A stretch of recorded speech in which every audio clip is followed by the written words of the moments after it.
Alors je suis très heureux d'avoir parlé de l'amour. C'est moi qui ai choisi cet item dans l'abécédaire composé par Marlus. En même temps, c'est vrai que c'est un thème vaste, l'amour. C'est un vaste domaine. Alors il me semblait qu'il y avait peut-être deux choses sur lesquelles je souhaitais insister.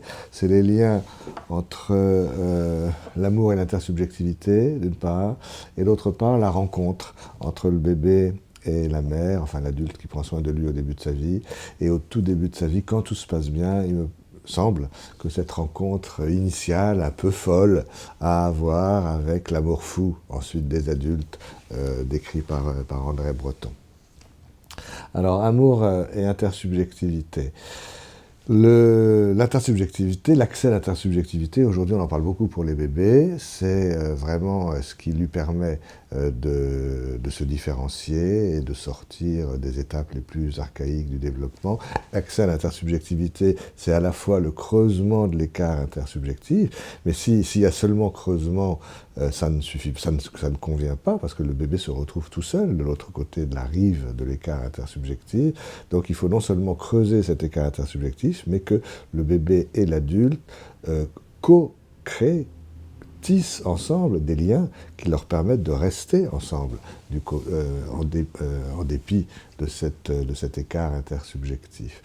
Cet écart intersubjectif, c'est ce qui va permettre au bébé de se sentir exister comme un individu distinct, qui n'est plus confondu avec l'autre, qui n'est plus collé à l'autre, qui n'est plus fusionné à l'autre. Je pense qu'il faut prendre des mots du registre émotionnel, là, ce qui permet au bébé de le sentir, de le ressentir, de le vivre, de l'intégrer profondément. C'est émotionnel avant d'être intellectuel, le bébé va le sentir avant de le savoir, bien entendu. Mais un jour ou l'autre, quel que soit le modèle qu'on prend pour rendre compte de ce processus, il va se ressentir comme un individu différent de l'autre. Un individu distinct, sentir que lui et l'autre, ça fait deux, et qu'entre lui et l'autre, eh bien justement, il y a cet écart intersubjectif dans lequel vont progressivement s'instaurer les liens primitifs, les interactions, un jour le langage, et puis la culture, les phénomènes culturels dans leur ensemble. C'est un petit peu comme si une araignée voulait quitter le plafond pour aller par terre, elle ne se jette pas par terre. Elle tisse des fils, elle descend, elle descend, elle descend, elle descend. Et puis quand elle est arrivée par terre, alors bien sûr elle est séparée du plafond qu'elle a quitté, mais elle reste reliée au plafond qu'elle a quitté, et elle peut même, si elle a besoin ou si elle a envie, ça, je ne sais pas très bien faire la différence entre les besoins et les envies des araignées, mais si elle doit remonter au plafond, elle peut le faire le long des liens qu'elle a elle-même tissés.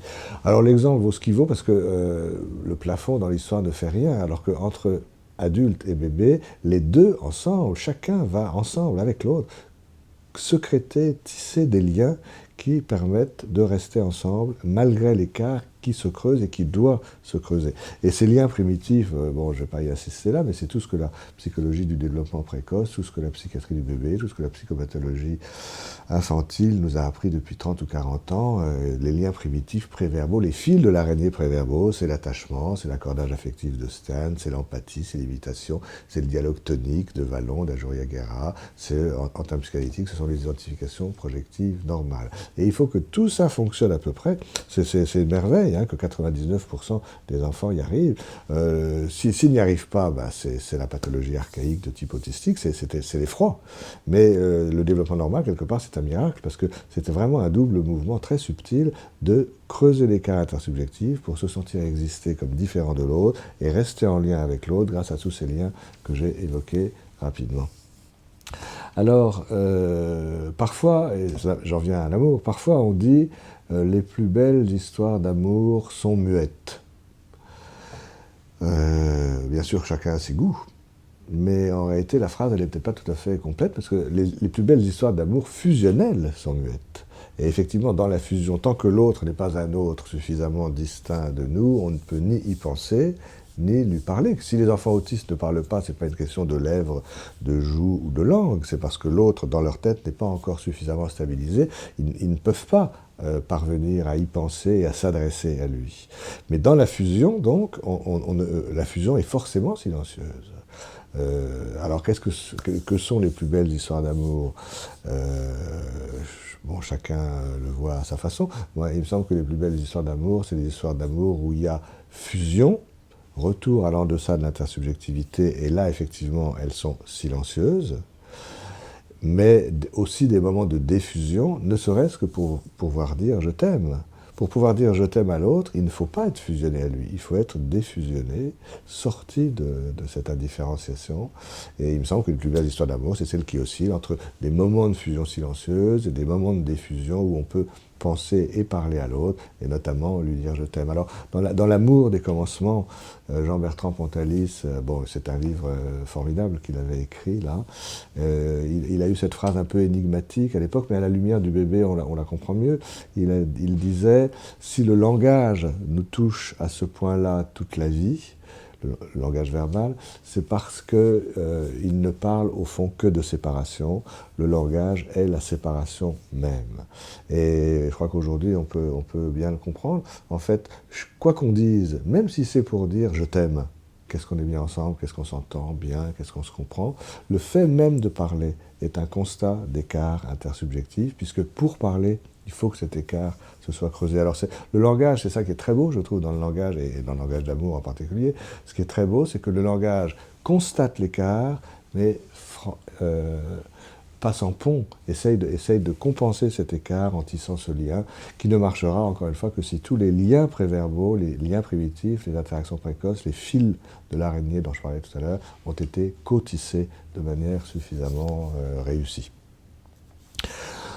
Voilà ce que je voulais dire pour amour et intersubjectivité. Il